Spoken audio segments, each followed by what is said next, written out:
2 King chapter 9 verse 1. Jehu anointed king of Israel. Meanwhile, Elisha the prophet has summoned a member of the group of the prophet. Get ready to go to Ramoth Gilead. He told him, take this vial of olive oil with you, and find Jehu, son of Jehoshaphat and grandson of Nimsi.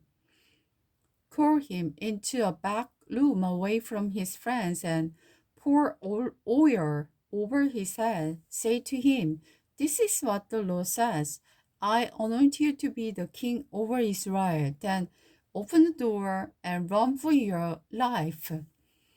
Good young prophet did as he was told and went to Rehoboth Gilead.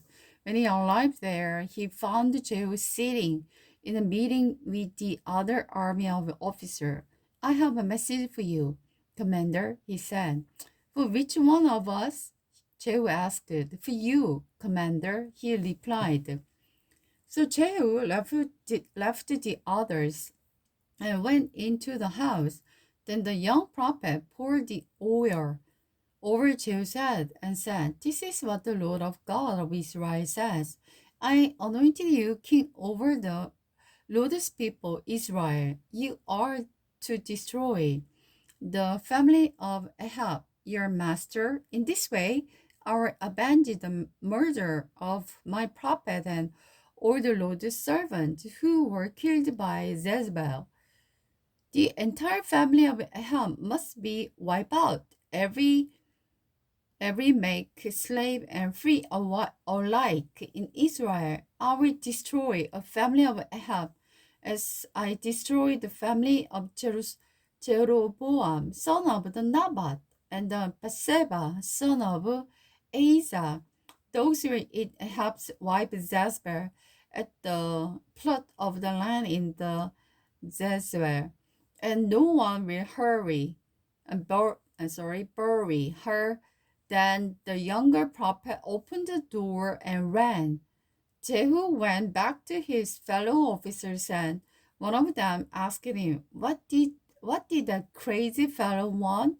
Is everything all right? You know, the way such a man babbled on, Jehu replied.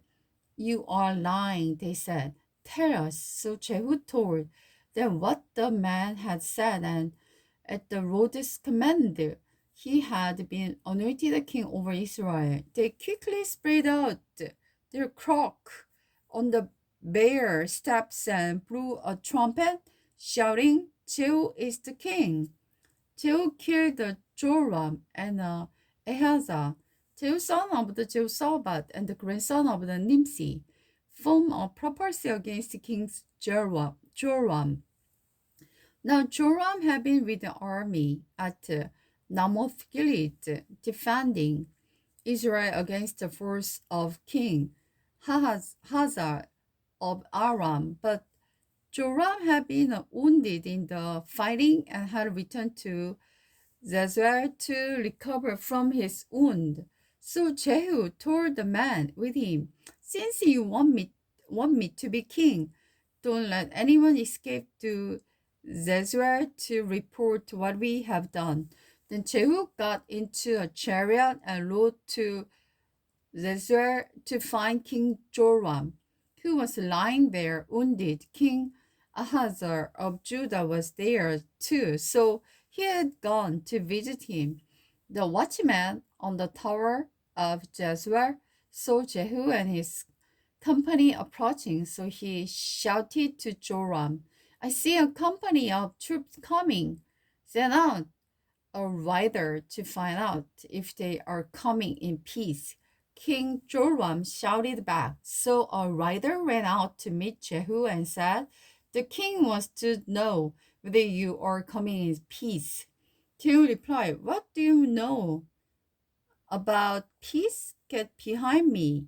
The watchman called out to the king, the rider has met them, but he is not returning. So the king sent out a second rider. He rode up them and demanded, the king wants to know whether you come in peace. Again, Jehu answered, what do you know? about peace. Get behind me. The watchman exclaimed. The rider has met them, but he isn't returning either. It must be Jehu, son of Nimsi, for he is driving so recklessly. Quick, get my chariot ready, King Joram demanded. The King Joram of Israel and King Ahaz of the Judah rode out in their chariot to meet Jehu.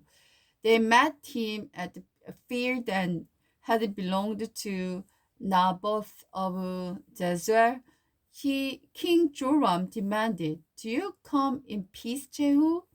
Jehu replied, "How can there be peace as long as the adultery and witchcraft of your mother Jezebel are all around us?" The king Joram reined the chariot horses around and feared and shouting to King Ahaziah, "Treason, Ahaziah!"